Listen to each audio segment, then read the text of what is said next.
Olá, amigos! Sou o professor Alexandre Lima de Geografia e, juntamente com a Editora Moderna e o Colégio Farias Brito, vamos abordar aqui para vocês no capítulo 15 sobre o espaço industrial brasileiro.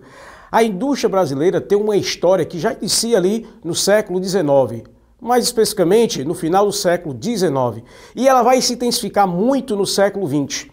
Mas a verdade é que nós vamos compartimentar esse processo industrial do Brasil em alguns momentos. Se não vejamos, ao século XIX, ali mais ou menos 1840, na década de 1840, nós vamos ter alguns eventos que vão estimular, que vai encorajar e vai ali gerar um solo propício para o nosso primeiro surto industrial.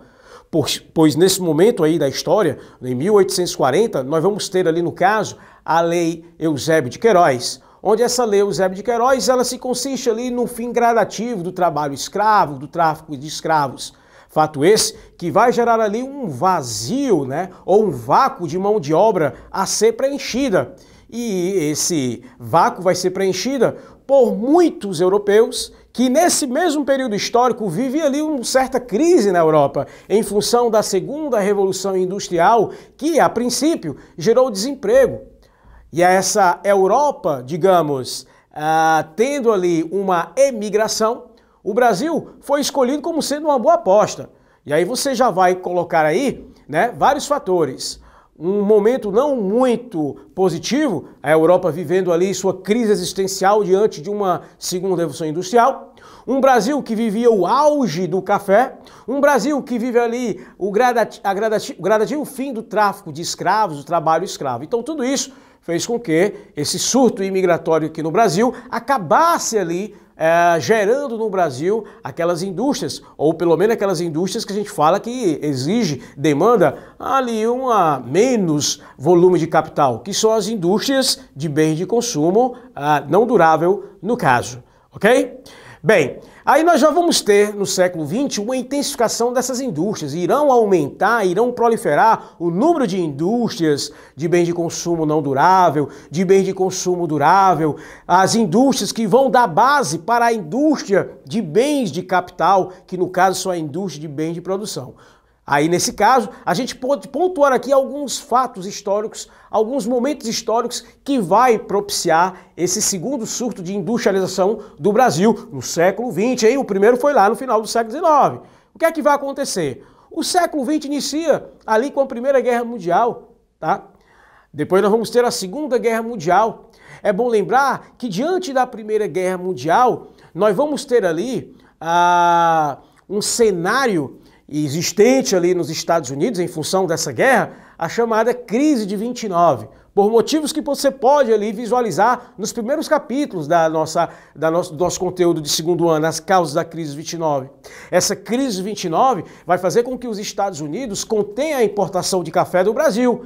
E aí o Brasil, vendendo menos café para o seu principal comprador, os Estados Unidos, entra em crise. Então você percebe que a crise 29 gera a crise do café. E aí você deve estar se perguntando, como que crise após crise vai gerar o segundo surto industrial? Ora, meus amigos, aqueles barões de café ali que não faliram, eles vão concentrar o seu poder econômico em uma outra modalidade econômica, fora do café. E aí é exatamente dentro desse contexto que eles vão perceber que o Brasil no início do século XX ainda precisava importar determinados tipos de produtos de indústrias básicas, né? Indústria de bem de consumo até. E é exatamente por isso que vai aumentar, proliferar as indústrias de bem de consumo não durável, indústria de calçados. Nós vamos ter aí também, pode somar, combinar com isso aí, o governo de Getúlio Vargas. O governo de Getúlio Vargas que vai ali concentrar seu arsenal de investimentos naquela indústria de base, a indústria de bens de produção, que é a chamada siderúrgica, com Companhia Siderúrgica Nacional. E não só a Companhia Siderúrgica Nacional, mas também temos outras indústrias de bens de produção de base, como a indústria petrolífera, as indústrias de energia. Então esse vai ser o palco propício para que lá na frente JK possa se aproveitar dessa indústria de base já estruturada para continuar o projeto de indústria de base, para continuar também aí no caso as indústrias de bens de consumo não durável, como é o caso da indústria automobilística, que sintetiza ali o governo de JK. Não dá para conceber, não dá para pensar numa indústria de automóveis sem que na retaguarda tenha a indústria petrolífera, tenha a indústria química, tenha a indústria siderúrgica. Indústrias essas que já foram formadas e criadas e instaladas anteriormente em Getúlio Vargas. Então você percebe aí que no fim do século XIX, indústria de bens de consumo não durável. Início do século XX, e prolifera a indústria de bens de consumo não durável, mas instala-se as indústrias de base.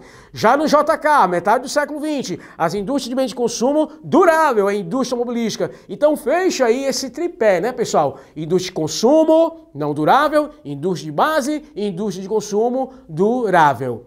No momento do regime militar, o regime militar vai dar prioridade também a algumas indústrias dos setores energéticos, a indústria ali no caso, responsável por monitorar a Amazônia.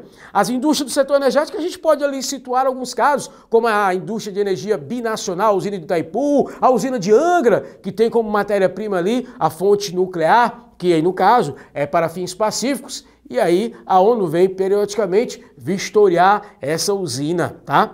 De acordo com o Tratado de Não Proliferação de Armas Nucleares. Isso é um procedimento que é colocado para os países que trabalham com investimentos em programas nucleares, desde que seja para fins pacíficos.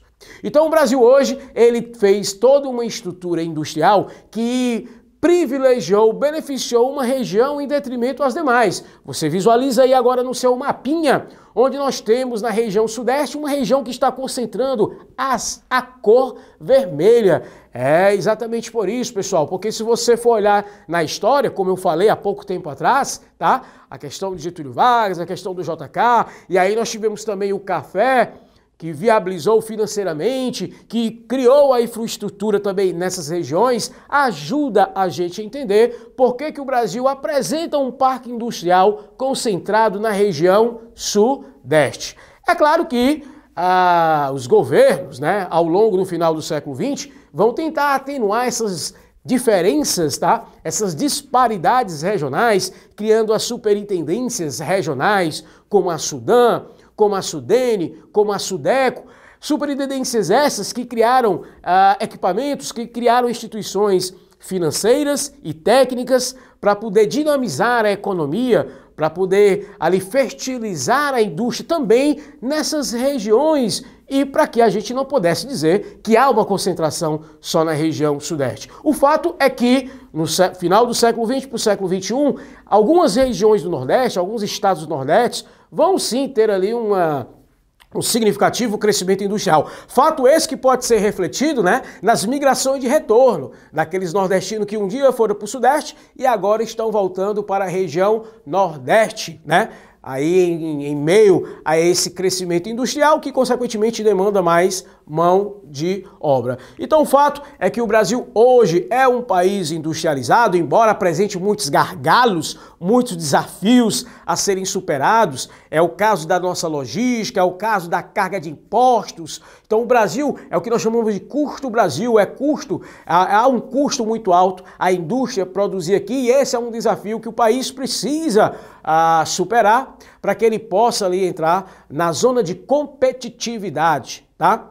Então, aqui a gente encerra a aula de hoje. E aí você pode ir aí adentrando mais no mundo da indústria brasileira. Hoje você já aprendeu os momentos históricos, os surtos industriais no Brasil, associado aos tipos de indústrias, mas você aí pode recorrer ao nosso livro para fazer ali um voo maior sobre o assunto acerca da industrialização brasileira. Não se acomode, a gente te espera na próxima aula. Até lá!